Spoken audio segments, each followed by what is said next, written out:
Legs, 13 games into the season here. The Nuggets are ranked third in defensive rating, grouped with teams like the Thunder, the Pistons, the Spurs. Two-parter for you. Are you buying that the Nuggets have a very competitive defense this season? And if so, why? Yeah, look, I do think that their defense is more competitive to me. I think, well, a couple of different reasons. I think, one, I think, take a look at the small forward position. I think Cam Johnson is a just more consistently committed defender, even when he's not making shots, even when he's not high volume scorer, because I think that is still obviously not where he wants it to be. Like the offense, he's had a harder time with that. It's a totally different experience for him being on a team with these kind of expectations. And, he burst out a little bit offensively in Brooklyn. Now he's here and he wants to figure out a way to impact the game more as a scorer, but it hasn't happened for him yet. I think it will. I do think he's going to break out and he's going to give them that other consistent scoring threat. The good thing is, while it's not happening, he doesn't lose concentration. He doesn't lose effort. He sprints back. But he's committed. It's that part of the game offensively, not being where he wants it, has not in any way diminished his commitment to the other end of the floor. So I think that's part of it. I think Bruce Brown has been also the way he thinks the game, sees the game, some versatility defensively. Then I also think a big part of this is they've been so good offensively, it helps their defense. Like their offense has been so good and rolling to the extent that it has, that helps your half-court defense. And there's fewer opportunities to be at a disadvantage in the open floor and things like that can skew your numbers some nights. So I think if you add it all up, they have been more impressive defensively than they've been. But honestly, it's still been, to me, greatly overshadowed by their offense.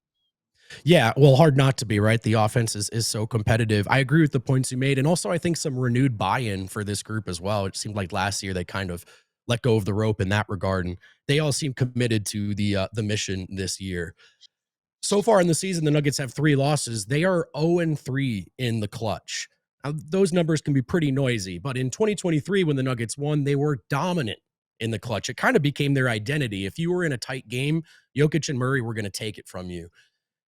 As far as this year's numbers, does that reflect something about the Nuggets to you or the way the league has changed, or is it too early to be paying attention to that data? For me, honestly, it's too small of a sample size. And I think those numbers are going to revert back to what they have been in the past. And I think you're going to see that. So let's give it half a season and take a look. If this is a trend, now you look up at the midway point of the season, and they're 2-8 in clutch games, something like that. Then you start to go, now it starts to actually become something. The narrative can now start to affect you as a player and the way you're trying to run things late in games. And because it's going to be out there, it's like this weight. We haven't gotten it done in close games. We're winning these games by 10, 12 points. What about the games when it's tied with 4 minutes to go? We're losing our share. It's too early for me to draw that kind of a conclusion on a team that's been this good out of the gate in general.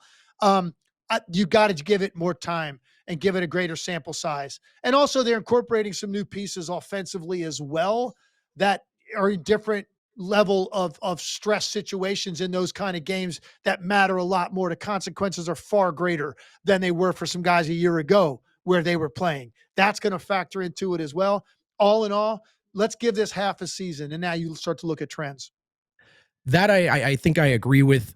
As far as the dynamics, though, is there anything to maybe with half a decade plus of looking at it, teams kind of are understanding what Murray and Jokic are trying to do or want to do? Do you think the Nuggets have become too predictable over the years?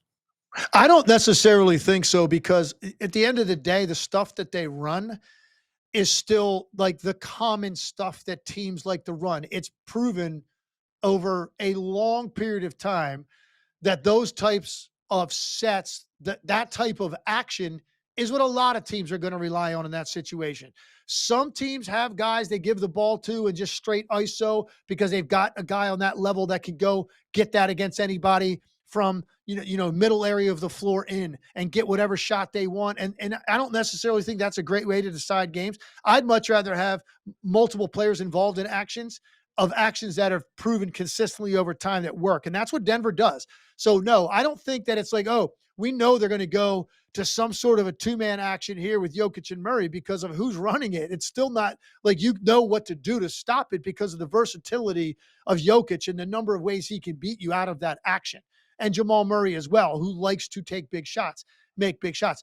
I think this is going to all sort itself out as you give this group more time. You're talking about adding major components too in games like Bruce Brown and Valanciunas and Cameron. These are guys now that this is new. It's a new feel, a new fit. Even though Bruce Brown was there before, it doesn't matter. Everything's going to feel different to those guys. You're incorporating them, and some of those guys are on their floor in big spots. So all of it is different. It's a different Denver team.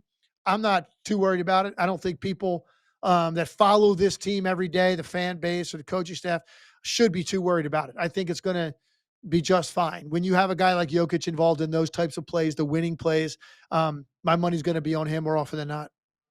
You mentioned it's a different Denver team. Locally, we're calling it probably the best roster, at least the most balanced roster that they've ever assembled. But it's not a perfect roster. Very few are. In your eye, Legs, what are they missing? What's still the biggest hole on this roster? Well, I look, and this is still a team that's by NBA standards not a super high volume 3-point shooting team. Mm. I think to have another one of a guy you can really count on that's going to make a high number of his open looks. I think they can get a little bit streaky at times from there. Their percentage overall is pretty good. The volume's not great. I think there are guys that are can be a little bit streaky from out there. So an additional shooter. And I also just think another dynamic guard that can like do some things off the dribble and do some things maybe even in the open floor. If Jokic is off the floor, that can create a little bit more, break down defenses, collapse defenses, force a reaction. They don't really have that outside of those two guys if they're off the floor. Most teams have a little bit more depth there because if you just go up and down the lineup, most of the other guys on their team that play heavy minutes kind of require someone else to help facilitate their opportunity. So maybe that, but I'm nitpicking right now. This is the most confident I've been in this team since they won it. And I loved their offseason. You know, we talked a lot about it before the season. I was all over what they did, the additions that they made, the significant improvements. I think they have hit the reset button on their window to contend and win. Now, look, who knows if anybody can catch Oklahoma City? Can you close the gap enough with that team to really give them a run? They gave them a 7-game series last year. Oklahoma City figured that out. They won a title. They're off to an incredible start this year. In a lot of ways, they're better and think they're better. Mentally, clearly, they're going to be better than they were a year ago. I don't know if it's enough, but to me, this is the best opportunity Denver's had. And you could just see the rejuvenation. And even Jokic, he seems more energized, less frustrated, No doubt. less overt with how demonstrative he is in huddles and on the court in a negative demonstrative way because he was so frustrated, I felt like last year. You're not seeing that now. He's out there with a purpose and a mission every night because he believes he's got a team now that can win it all again. Bonus question for you before I let you go. David Adelman at the helm this year. Just generally, are you liking what you're seeing from the first-time, full-time head coach? Yeah, I am. And it's clear to me is, they didn't go outside the organization to do this. And so the continuity factor is there. And it's obvious the comfortability level with the players and him, his comfortability in big situations. He just looks so calm, cool, and collected and in total control of what's going on. And that's, to me, is just an extension of being there. And that's not always the right answer, by the way. I'm not saying in every situation when a team goes with an interim, they fire a guy during the season, even though this was incredibly late in the year, that it's automatic. Well, they just go with the guy to give them continuity because he's been sitting there. I don't necessarily always believe that. But to me, clearly, there's been a connection to him with this roster. And that's why he is so relaxed. And I think as a result, the team is relaxed. They were able to jump right into this, embrace this.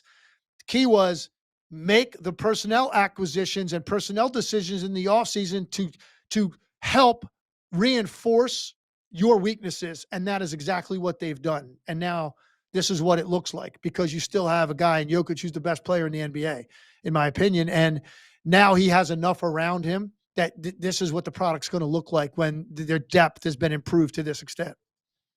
Tim Legler, thanks as always for your time, brother. Appreciate you. Anytime.